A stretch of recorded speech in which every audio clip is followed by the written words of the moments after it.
This is One on One with Jasper Cole, Hollywood's bad guy, and so much more. Actor, talent manager, producer, and more. Now he's sitting down with today's top newsmakers from entertainment, politics, pop culture, and beyond.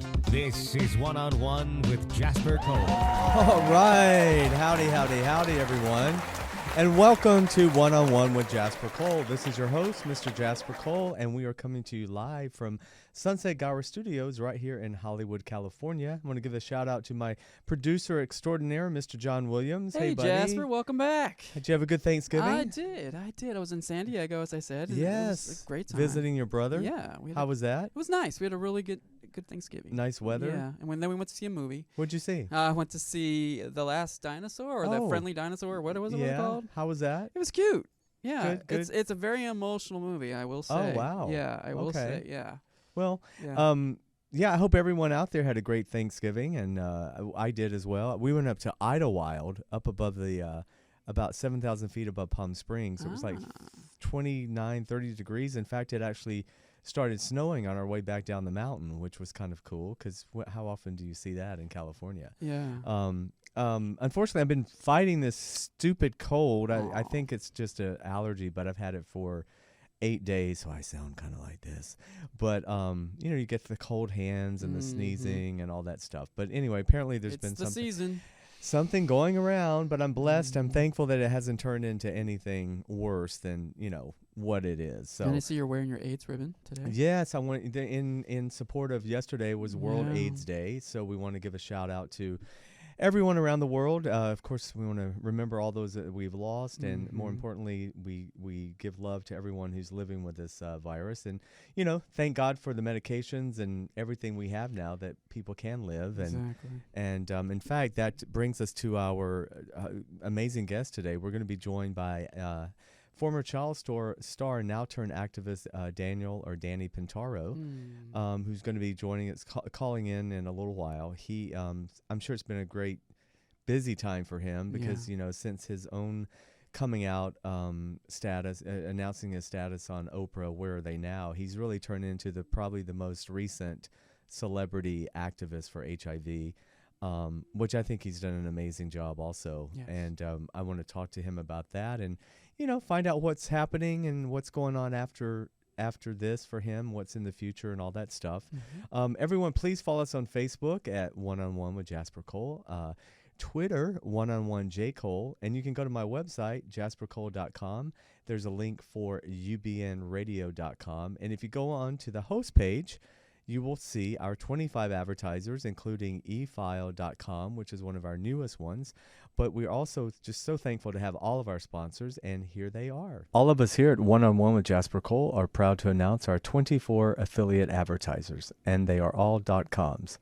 Interserver, ZipRecruiter, Hilton Hotels, 3-Day Blinds, Adam and Eve Toys, Bullguard, Prime Slots, Russell Stover, Booking.com, Suzanne Summers Bath and Beauty, Quest Nutrition, Sur La Table, and Extended Stay America. Additionally, we have EUK Host, Canvas World, Cheap Air, 21st Century, Liberty Mutual, Course Smart, Advanced Auto, Fandango, Meet Mindful, Flair Play, and Jewelry.com. Thanks again to all of our wonderful sponsors. And now back to the show. Yeah, great, everyone. So please go on the host page, and when you see something you like, click on it, and we will get the credit. So, JW, what a day, right? Yeah. Oh, God, this horrible shooting in San Bernardino. It started about 11 a.m. this morning. Apparently, at least 3 gunmen stormed into a conference room at this facility in San Bernardino. And even though the facility itself is a place that gives helps disabled people with life skills and stuff like that, apparently, the news reports are that this was a conference room that they rented out to outside groups and had nothing to do. They were not affiliated with the actual company there. So these gunmen that came in and shot, they've sadly killed, I think 14 are confirmed dead, at least 14 injured. They did not have an affiliation with the disabled organization. I don't think they've linked yet to see if there is a link between the killers and this group. But apparently it was a pretty well thought out shooting, and I think they were in camouflage, and now since that they fled, and they followed them. They found them in San Bernardino. First of all, I can't believe dumbasses weren't smart enough to get the hell out of San Bernardino. You know, they had all this time, but I think 2 are dead. 1 is in custody, or maybe a fourth is in a church hiding. But I don't know if anyone listening has updates. They can maybe let us know in the chat room what the latest is. But It looks like the latest was 14 killed and 1 suspect down, is what I'm reading. 1 down. Okay, I know that they got 1 suspect in custody. When I left to come here, it's just been wall-to-wall coverage on the news. But when I left, they had a black SUV sort of cornered, and all the windows were shot out. And you know, this comes right on the heels of the Planned Parenthood shooting in Colorado, and it's just, I don't know. It just seems like everything is just getting out of control. And we say this all the time, you know.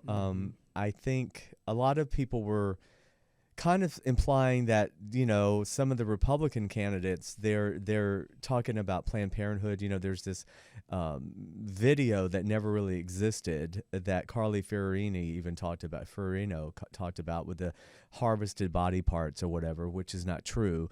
But a lot of people hear this and they don't know it's not true. They believe it, and then they want to go out and kill people. So, you know, our hearts go out to all these victims, both in Colorado and San Bernardino. And what I always hate is that waiting period now, when we have to start hearing about the real lives of the victims. You know, I get so horrified when you read and you start seeing who these people were, and they were just in a room celebrating the holidays. And I mean, it's just, we're all vulnerable wherever we are.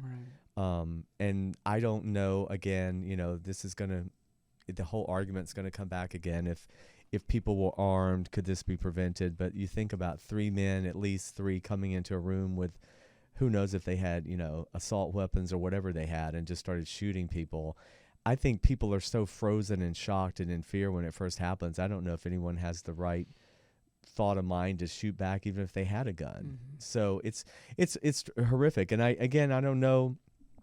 I don't know who to blame. I don't know if we blame that this is just the culture we're living in right now. But as the day unfolds and as the night goes on, more details will come out. But our hearts go out to all the victims, both in Colorado and San Bernardino. But getting back to yesterday, World AIDS Day, it's been, you know, for me, I'm 51. And so I'm at the generation that I was affected by it. I've lost a few friends from it, but like Dennis, my husband Dennis's generation, if you go up 10 years, that's the generation that actually lost, you know, hundreds of people. And Dennis at one time lost an entire address book of friends that just, you know, died. And I guess it's interesting because I think about the younger generation today.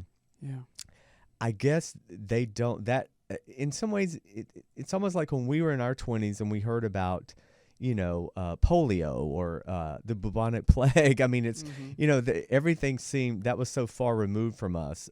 I just wonder if the younger generation is actually really aware of what happened in the 80s and in the beginning and how many people died. And, you know, we've talked about this before with the whole PrEP situation now with, and apparently it's been shown now that PrEP is working. PrEP is actually helping to keep the rate of infection down. And so that's a blessing, you know.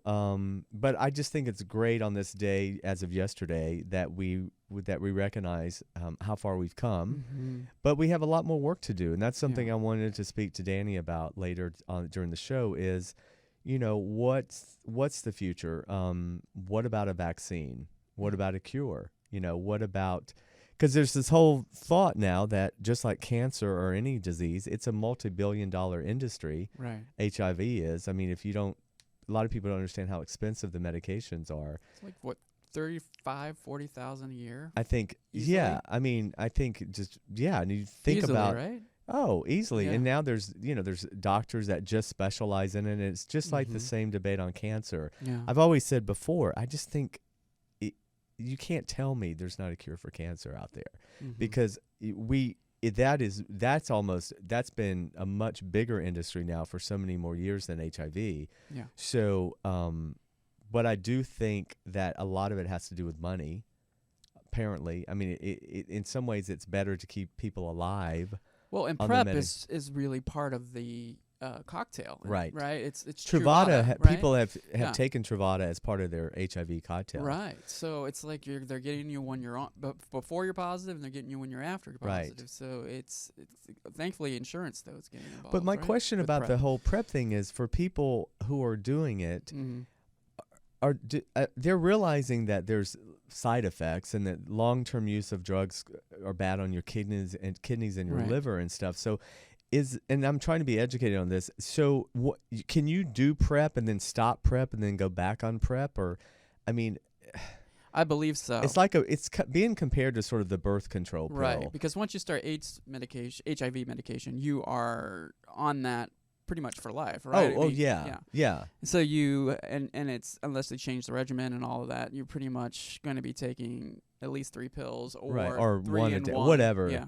And for long-term survivors the longer you've been on medications, the resistance. you build up a resistance. The good Mhm. thing is they have these tests now that show you exactly what you're resistant to and which Yeah. drugs. And so the longer people have it, the options become a little less, I think, because there aren't as many drugs but on the flip Right. side, there's so many new drugs that keep coming down the pike.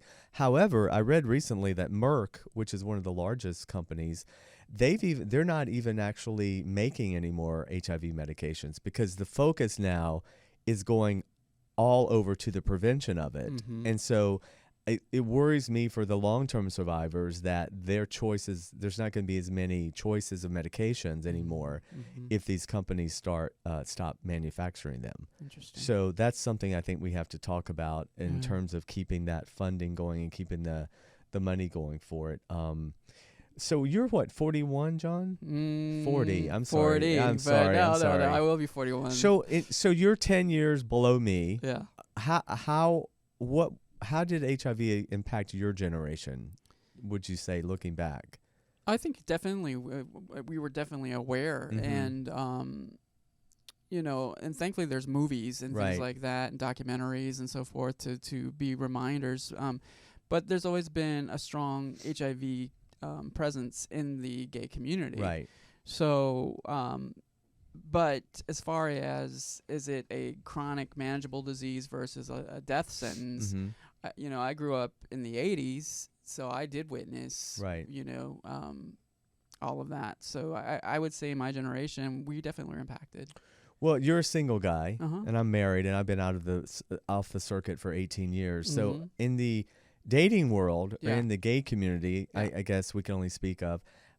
How is HIV dealt with now, generally speaking? Is it something people talk about right away? What's your status? Are you on PrEP? It definitely comes up. It definitely Mhm. comes up. I think PrEP, for lack of a better word, has leveled the playing Playing field. field? Yeah, because it's a way of addressing that you are protecting your health Mm-hmm. by because I think a good answer when they ask your status is if you are on PrEP or you're on some medication that's affecting the transmission of HIV or protecting you from getting it. Saying PrEP is the way to go, in my Right. opinion. But Because it's the stigma is the worst part about. how do you I mean, back to what I said on last week's show about, Yeah. I always felt you just had to assume everyone had HIV and protect Right. yourself. Yeah. Because how do you trust, just because someone Well, says they're on PrEP Exactly. or they say they've been tested? I mean, even if they present you with a piece of paper, even if it was a week ago, there's been 6 days where Yeah. you don't know what they've done. Right. So But someone who's undetectable, which means they have the virus is not being detected by the Right. blood test, you're safer bet. right. And because they're managing their health, they're going to see a doctor at least 3 to 6 every 3 to 6 months. 3 to 4, yeah. Yeah. So they're in better health because they're seeing their doctor on a regular basis, getting tested for STDs, Right. STIs, and and addressing their health in a way that maybe someone who's claiming to be negative isn't, Right. and is wishful thinking. Right. Right. Because some people who think that they can get it through oral sex and that's all Mhm. they do. Mm-hmm. eh, Well, you can get it through oral sex. Yeah. In and that's a very fact, controversial. Danny Pintaro had talked Right. about that, and he got a big backlash Yeah. from the community. Exactly. This whole thing with Charlie Sheen coming out, this is something I wanted to ask Danny about too. Is there a double standard with a straight celebrity and a gay celebrity?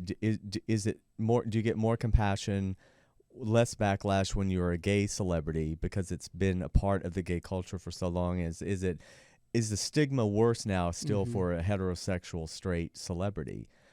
I get this feeling that it is. I feel like in some ways it's almost a little more accepted that if it's a gay celebrity, it's not as shocking for some reason, which is not my take, but I mean general public.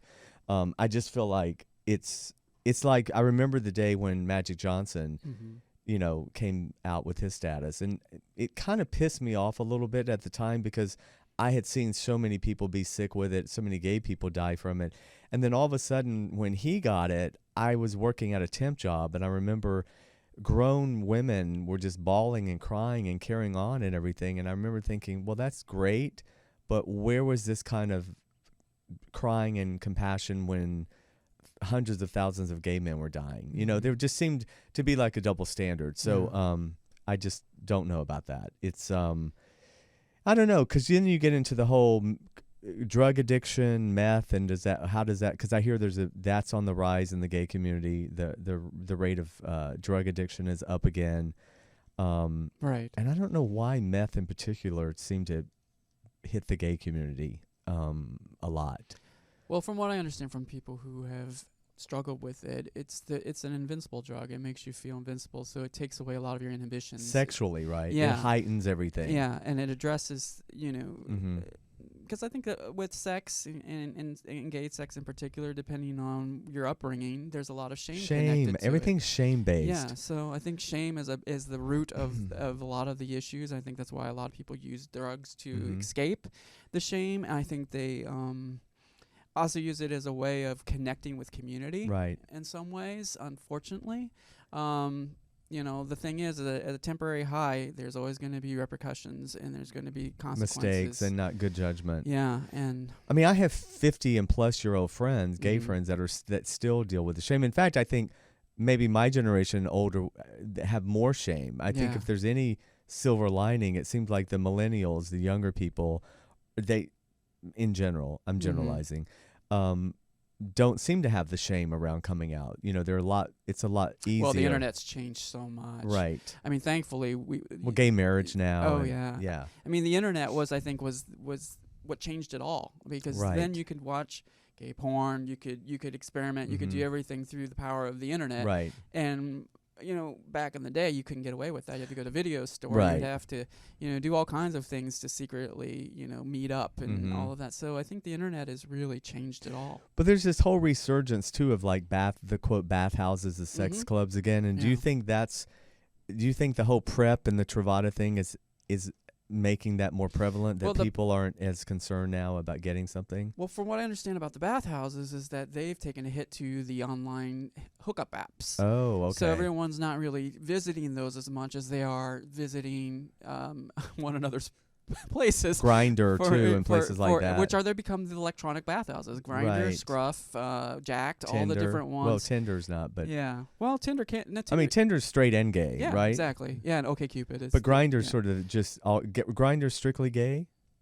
It's I don't know. It's gay, questioning, and bi. Yeah. Okay. Yeah, but it's mainly for gay. It's for men who are seeking men. Let's just put it that way. Right.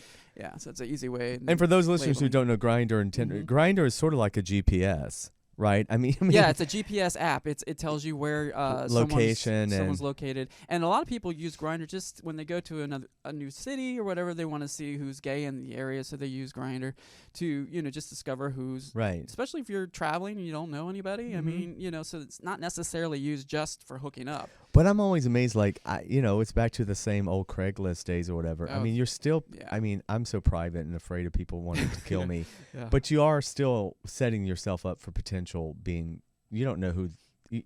You show up at some stranger's house. Right. I mean, that's why the bathhouses, for instance, are more safe for That's bed. what I mean. Because at least there, at least you're protected. You give your ID at the door. You know, they have their information.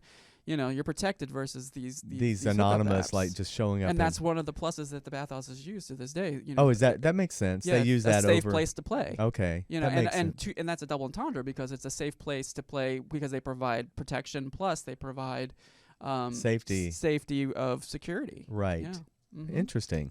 I never and no judgment at Right, all. right. I never I've never gone to a bathhouse. Mhm. Again, back in the 70s and 80s, bathhouses that was like huge. Yeah. And I sort of missed that And generation. unfortunately, they became a haven for a lot of drug use Right. too. So that kind of destroyed it in didn't- certain ways, and then built it in other ways. if Right. that, but they have a no drug policy from Right. So But do they search people when they go in? bag checks and so forth, from what what Okay. I've been told. Mhm. Interesting. See, Mhm. I'm learning. Yeah, so am I. It's funny when you've been out, even though, I've been out forever, but it's interesting that because I'm married and not really in that whole scene. Well, Palm Springs has a gay resort community, You right? know, Which and- pretty much is. Yeah. And it's interesting because there's a whole other thing that's I've happening. never been. I would love to check out the gay resorts. in Well, Palm there's a Springs. whole thing in not just probably Palm Springs, but there's a whole thing with older straight and gay people that the rise of HIV infection, the rate of HIV infections are on the rise Mhm. with seniors, because a lot of seniors, I think, have gotten into this. Well, first Viagra has done Right. this whole thing, but I think they fell into this sort of malaise of thinking they were immune, they couldn't get HIV or something, so they're not protecting themselves. And so there's a whole I've got some couple friends that are psychologists, and Mhm. I hear these stories, never breaking people's confidentiality or anything, Right. but of just on the uprise of older gay men in particular that are sort of dealing with drug addiction and sex it's almost like they're having a second childhood, or they may have come out late, they were Yeah. married and had Mhm. kids, and now they've moved out to Palm Springs or places, and they're maybe in their 60s and 70s, and they're sort of having like that kid in the candy store. Yeah. Like, Getting to when you experience what first they- come out, yeah. Right. so it's almost like having their 20s all over again. Mhm. And so there's a rise in that as well. Mhm. So anyway, it's fascinating. I Yeah. think, with Danny, with Charlie Sheen, with any celebrity that comes out with HIV, it's regardless of that person's own personal story, I think putting a celebrity face on the issue can only help, I agree. ultimately. And Charlie talks Mhm. about he's really going to put, philanthropy. I can't say that word. Yeah. That is really hard. He's going to be putting his money where his mouth is, no pun intended, and really try to raise money for the cause, which would be fantastic. So anyway, that's it. It's great that we have this once a day, one day a year, but the key is to remember to think about HIV and AIDS all year round. And again, that it has, even though it's manageable for a lot of people, the side effects of some of these medications are horrific. We don't know the long-term effects yet. We already seen that they do cause heart disease and liver problems and certain organ problems in people the longer they've been on them. Again, that's not everybody. Right. But given a choice, my advice to the young generation is, given a choice, you don't want to get HIV. Exactly. Play safe. It's not just quite as easy as taking a pill. So, Mhm. so JW, let's take our break. All right. And when we come back, we'll continue this celebration of World AIDS Day. You are watching and listening One-on-One with Jasper Cole. You're back, One-on-One with Jasper Cole. All right. Well, thank you. Welcome back to One-on-One with Jasper Cole. We are continuing our discussion today on World AIDS Day, and here with my producer extraordinaire, Mr. John Williams. Hello, Hey, buddy. hello.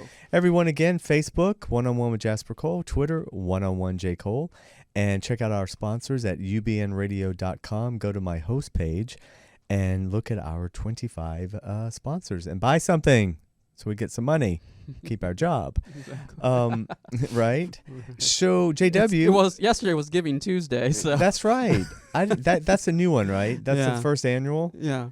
Okay. Oh, I don't know. Was Oh, it? really? I don't know. I hadn't heard of that one before. Yeah, I've heard of it. It was just interesting how the timing of everything, right? Right. Yeah. Right. Exactly. Now, we tend to focus on the HIV here in the United States, but since it's World AIDS Day, we know the situation in Africa is terrible. It's not been great for many, many years about getting medications for people.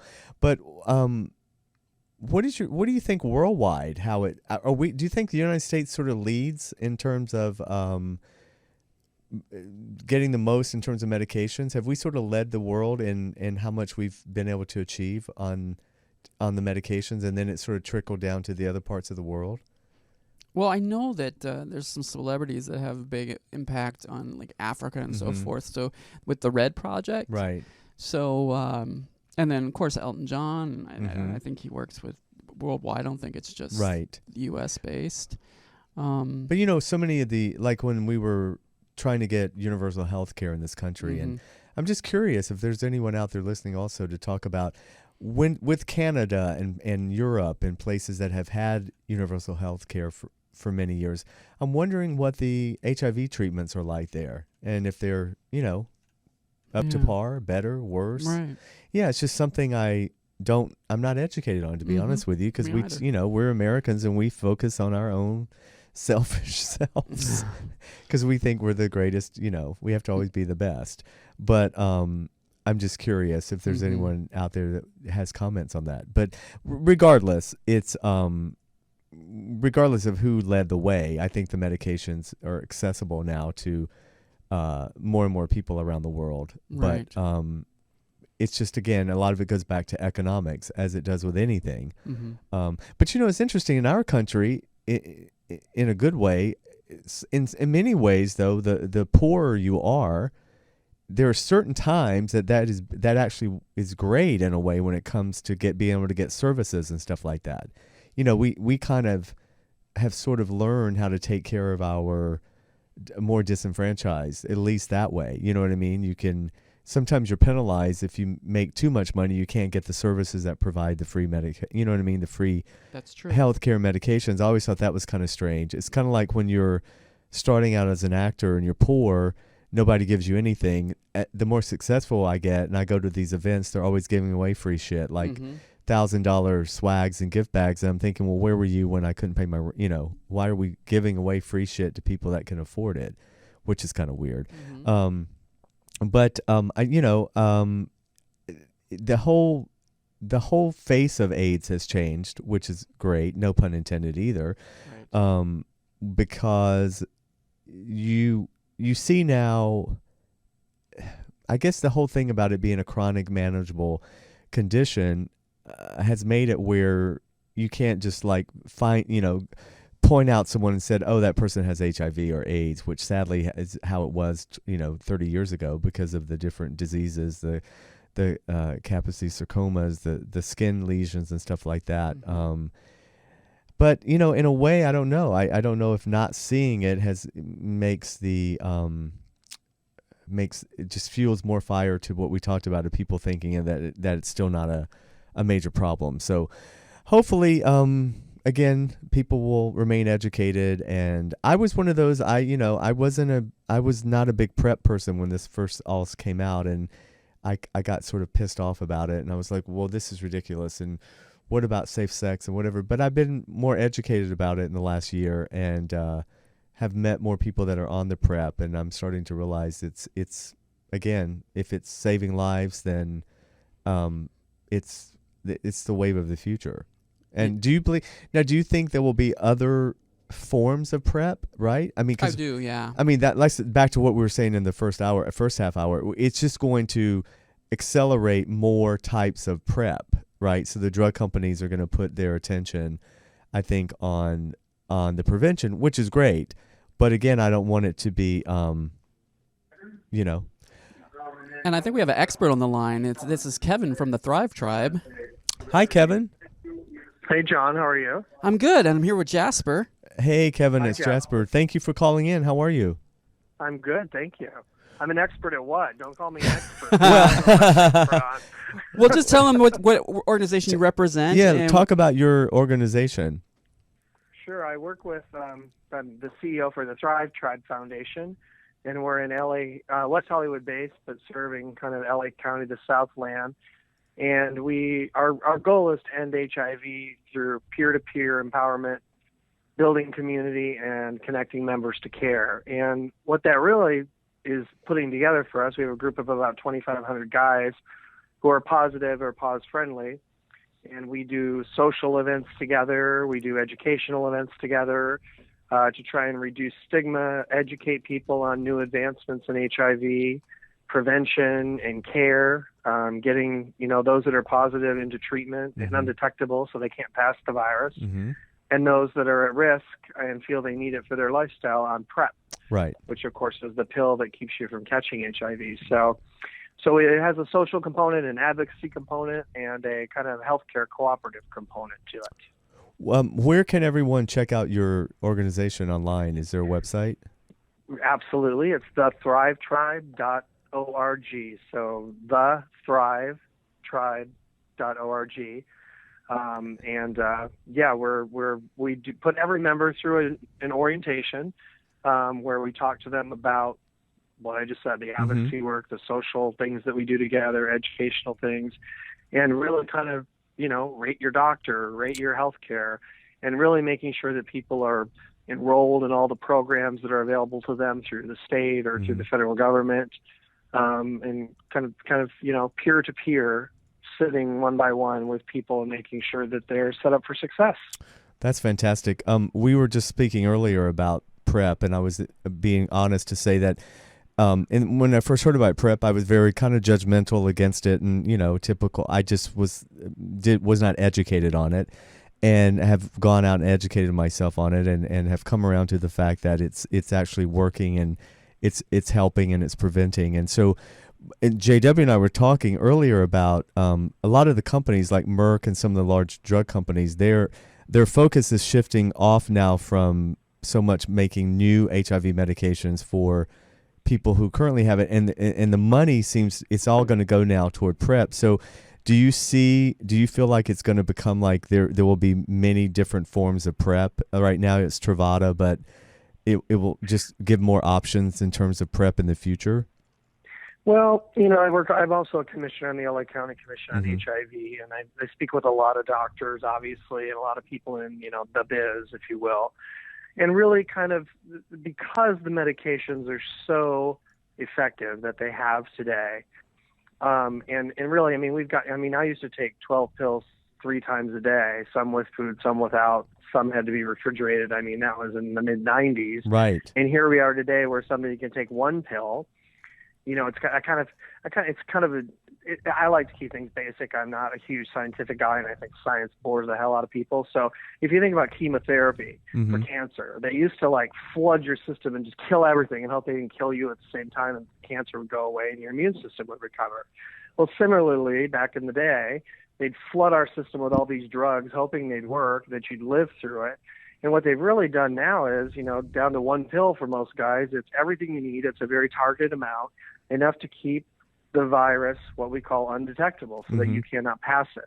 Right. So since there are so many effective treatments to get people to that state, unfortunately, only 40% of gay men in particular are undetectable. So we've got a lot of work to do to bring people into care. Right. But on the other side then, with PrEP, which is, as you said, a class of drugs, there are other drugs being developed. My personal feeling is, because PrEP is also being tested in shot form, so you'll be able to get kind of like the meningitis shot, where you get the shot and then you get a booster. Right.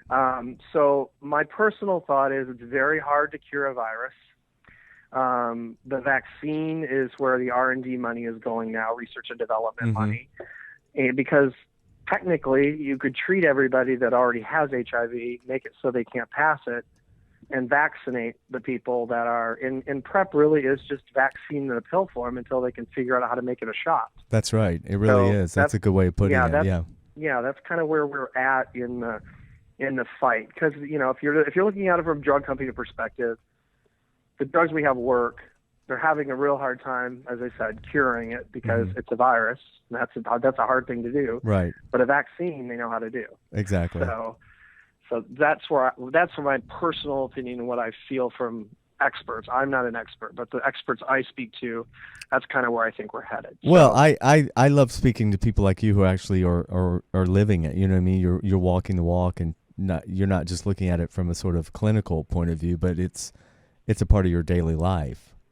Well, and that's part of the problem, I think, with some of the traditional ways that we've dealt with HIV is it is all very clinical, and it's not. It's personal. These are people. They are not numbers. Right. People that are at risk are people. They're not numbers. And, we've got a younger generation that doesn't remember the past, and we've got to bring, it's a 30-year-old disease, Right. and we've had a lot of advancements, especially in the last 3 or 4 years. So we've got to bring today's science into it. Everybody up to speed. Yeah. We really talk a lot in our organization. It's on our website once people want to check it out. But the 4 HIV statuses, because there are 4 now. There are not 2 anymore. There's undetectable. There's what we call prepared or prepsters who are taking Truvada now, and there'll be other drugs that are in that class soon. The positive, who are not in treatment or undetectable at this point, and the negative last I checked. And the negative last I checked is one that I'd really like to focus on as we close up here is, 30% of gay men have never been tested for HIV. Wow. So they're not being tested for STDs, they're not being tested for anything. Gay men's sexual health, gay men have a very different set of health circumstances that we need to deal with, and it's not just about HIV. So, now the testing window averages about 11, 12 months. Right. And if all the gay men got back to quarterly testing, the sooner you catch HIV, the better, because you can get yourself to an undetectable state and not pass it to as many people. And that's really what we need to do, is get the fear and the stigma out of all of this and get people back to being good stewards of their own health and the health of their partners. Because as a gay community, that's how we can eliminate it. And I'm a big believer that the gay community can figure it out. Everybody else can kind of follow us, because that's what they did with the medications. Right. Amen. We fought for them, and they are the beneficiaries, and that's terrific. Well, listen, thank you so much for calling in. Again, it's thrivetribe.org, and JW put the information up on the screen. I sure did. Thank you so much, Kevin. Thank you. And absolutely. Jasper, anytime you want me to come in, just let me know. I'd love to come in. That would be great. Thank you so much. Appreciate it. Okay. Take Thanks, care. Sean. Have a good night. Thank you. Bye-bye. Bye. And I believe, JW. We do. I think Danny Bentaro is on the line. Danny, are you there? Is this Danny? Well, he was there. Oh, okay. Well, Danny or Daniel, we're going to find out which one he prefers, has been trying to call in. I guess there's been, he's traveling. He's en route back to Las Vegas. So there's been some problems with the phones, which happens technically, but we're going to try to get him back on the line. Yep, I'm calling him right now. Yeah, but that was great. That was great to have Thrive Tribe. Kevin was fantastic. Amazing. So we will see if we can get Mr. Danny. I feel like we're calling with a giveaway. I know, right? So, Danny, are you there? Hey, Danny? No. Hello? It shows. Hello? Hey, Danny? Hello? Danny, can you hear us? Yeah. Oh, hey, this is Jasper Cole. You're live on air. How are you? Okay. We're having the connection problems. Yeah. Okay. Well, anyway, we will keep trying. But Kevin brought up a great point about the 4 different categories. You know? And I have them on the screen. Yeah. Well, the last group, the ones that are unknown. What did he call the last group? The 4th ones that don't know their status because they won't be tested. They are negative as of last week. There was some great. He had a great quote about that. Negative last time I checked. That is, and that's not just gay people. I think it might even be more straight people in that category also. Right. Of not getting tested. No, exactly. And so that's kind of scary. And he's right. You know, the whole thing is the sooner you get tested, the sooner you find out where your T cells and your viral load are at, the faster you can get treatment. Exactly. And so that would be my message to people is just get tested. You know, it's not going to be, no one loves doing it, and you're always anxious when you get the results, and sometimes the fear is far greater than the reality. Right. You know, so and knowledge is power. Right. You know, especially with today's medications and the knowledge and the community and the support. You're better off. Right. Knowing. You're much than better living off in knowing. fear and hoping for the best. Yeah, Mhm, exactly. mhm. Well, like I said, if we get Danny back on the line, we'll talk to him about that last category also. Yeah. But well, like Kevin's organization is one of many, and he made a great point at the end there about saying if the gay community can get it together, the rest of the world can. And that's been my thing about cancer and some of the other illnesses too. I was always amazed, like what the galvanization of the gay community, what we were able to do with HIV, in which pretty short amount of time when you think about it, in terms of getting these initial cocktails together back in the mid 90s, in 94, 95, 96. How fast that all came together compared to how long cancer has been here, and seemingly, other than chemotherapy, what other treatments are there? Yeah. Radiation and chemotherapy. So just remember, everyone, get tested and know your status. And then also be aware that, there's Get educated. Get educated. Yeah. But there's a small chance. I mean, anything can happen. I'm just a big proponent of condoms as well and safe sex, because there's, like you talked about, there's not just HIV. There's gonorrhea is on the rise, chlamydia is on the rise, HPV, which is huge, is on the rise with everybody. Right. There's already this vaccine, this HPV vaccine, that is controversial with a lot of parents because they want to give it to teenagers and younger kids. Is that the Gardasil, or is that I something think that else? is. Because Yeah, I've heard that one. It was dangerous. Yeah, so that's Yeah. been sort of controversial. Mhm. But anyway, yeah, I think the great news today, as we celebrate World AIDS Day, is how far we've come, and just the amazing dedication that people like Kevin, and there's millions of Kevins around the world, that they just devote their life to this condition and to this illness. And he's done an amazing job. That Thrive Tribe is an incredible organization. Yeah, and like I said to him, I want It's a social group, but it's also an educational. Yeah, I want to hear from people like Kevin that are actually living with it and walking the walk. I mean, I feel that way if I go see a therapist. I love when the therapist has had lots of shit in their life, lots of problems, because they're not just talking to me from a textbook. They're like saying, "Well, Jasper, I've been through this, and this is what I'm doing." I always like that a lot better. So, so should we take another break, Sure, John? And when we come back, hopefully we'll have Danny on the line. Yeah, we're working on getting him through the office, so hopefully someone in the office can. Okay, well, we're going to take our last break, and you are listening and watching 101 with Jasper Cole. One-on-one with Jasper Cole. All right, welcome back to this last little phase of the show here. So due to the technical problems in terms of traveling and cell phones and trying to get a connection, we're not able to get Danny live, but we are going to record the interview when we go off the show today, and we will have that for you guys. And so I didn't want you to think that we had just misled you about Danny Pitaro, but he was on his way, or is on his way back to Vegas, so we just couldn't get him on. But I think we had a great discussion today anyway about HIV and AIDS. We did. And thanks you to Kevin from the Thrive Tribe for calling in. And again, everyone, just make it a great rest of the week. We will be back here next Wednesday. We're in the middle of the holiday season now, so ho, ho, ho, and thanks for joining us, and we will have the interview with Mr. Danny Pinturo for you shortly. Okay, thanks so much. Have a great one. Peace Thanks out. for checking out One-on-One with Jasper Cole. Check out past episodes and get the latest as they're released. Subscribe today on iTunes, Stitcher, and YouTube.